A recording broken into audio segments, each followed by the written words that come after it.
Oi pessoal do YouTube, hoje a gente vai fazer a questão 20 da Unesp segunda fase de 2016, tá bom? Mas antes eu vou pedir para vocês se inscreverem no canal, é só apertar no botão vermelho inscrever-se e também ativar o sininho para receber as notificações do canal e ficar por dentro de tudo que acontece aqui, beleza? Vamos para a questão. Determinada massa de nitrogênio é armazenada a 27 graus Celsius dentro de um cilindro fechado em sua parte superior por um êmbolo de massa desprezível, sobre o qual está apoiado um corpo de 100 kg. Nessa situação, o êmbolo permanece em repouso a 50 cm de altura em relação à base do cilindro. O gás é, então, aquecido isobaricamente até atingir a temperatura de 67 graus Celsius, de modo que o êmbolo sofre um deslocamento vertical ΔH em movimento uniforme devido à expansão do gás. Desprezando o atrito, adotando G, gravidade, igual a 10 metros por segundo ao quadrado, e sabendo que a área do êmbolo é igual a 100 centímetros quadrados, que a pressão atmosférica local vale 10 a quinta newtons por metro quadrado, e considerando o nitrogênio um gás ideal, calcule o módulo em newtons da força vertical que o gás exerce sobre o êmbolo nesse deslocamento, e o trabalho realizado por essa força em joules nessa transformação. Aqui está um esboço do desenho que está na prova, tá? E os nossos dados que a gente vai usar para resolver. Bom, a primeira coisa que ele pede é a força, né? A força que o gás exerce na massa. Então, o que acontece aqui é que a gente tem um equilíbrio de pressões, tá? Então, aqui a gente tem a pressão atmosférica, que eu vou chamar de PAT. A gente tem a pressão que essa massa faz no êmbolo, então eu vou chamar de PM, que é a pressão da massa. E aqui para cima, a gente tem a pressão que o gás faz no êmbolo, tá? Então, eu vou chamar de PG. E isso tudo está em equilíbrio. Então, a gente tem PG igual a PM mais PAT. Tá bom? A pressão do gás é o que a gente quer saber.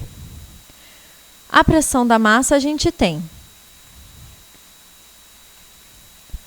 A pressão da massa é os 100 quilos vezes a gravidade, que é 10. Aqui é a força que a massa, que a massa faz, dividido pela área. A área é 10 a menos 2 metros quadrados. Então, a gente tem aqui 10 a menos 2, tá bom?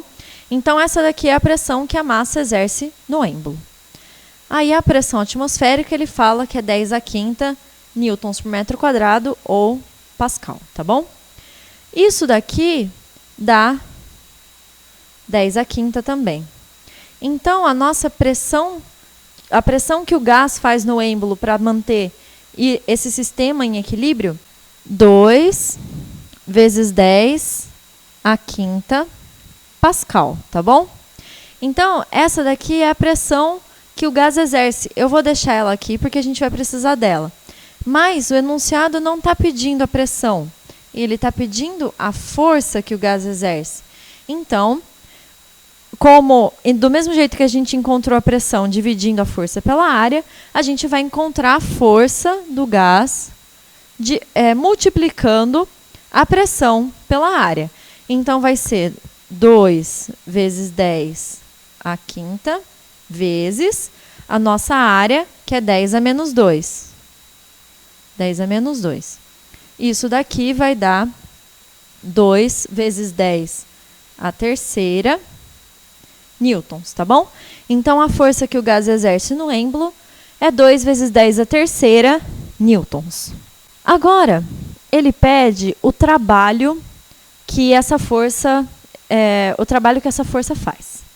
Para isso, primeiro a gente tem que calcular o quanto que ele andou, tá bom? Então, a gente tem que calcular esse ΔH aqui.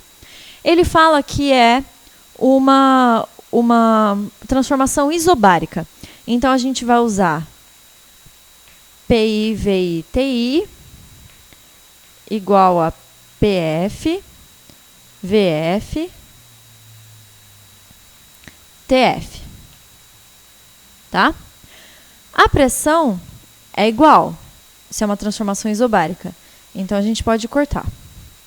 O nosso volume, como o receptáculo onde está o gás não vai mudar de tamanho, só o êmbolo que vai subir, então a gente pode substituir o volume por altura, tá? Então, a altura inicial vai ser 50 e a altura final vai ser o H2, que eu vou chamar aqui, tá? H2 é essa altura final aqui, daqui até aqui embaixo, tá bom?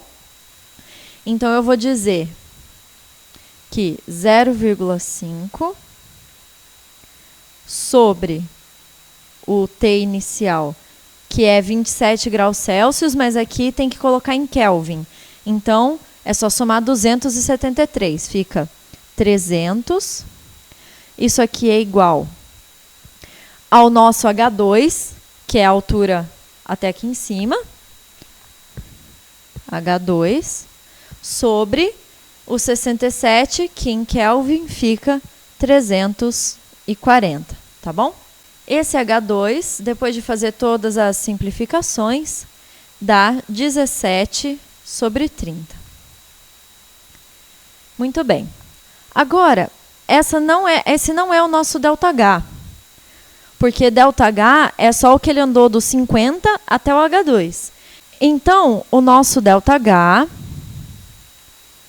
vai ser esse H2, que é daqui até embaixo, 17 sobre 30, menos esses 50 centímetros daqui até embaixo. 50 centímetros é meio metro, então a gente pode escrever 1 sobre 2. Ou então, a gente pode escrever também isso como 15 sobre 30. Continua sendo meio, certo? E agora o denominador está igual, a gente pode fazer a conta. Então, isso fica 2 sobre 30. Esse é o nosso ΔH. Agora, é só a gente encontrar o trabalho que a força realiza. Então, vai ser a força que a gente tinha calculado, 2 vezes 10 à terceira, vezes esse ΔH, que é a distância percorrida pelo êmbolo. 2 sobre 30. Isso dá aproximadamente 133,3 joules. Eu espero que vocês tenham gostado da resolução, gostado do exercício. Eu peço que vocês curtam o vídeo, compartilhem com seus colegas, comentem aí embaixo se tiver alguma dúvida e bons estudos!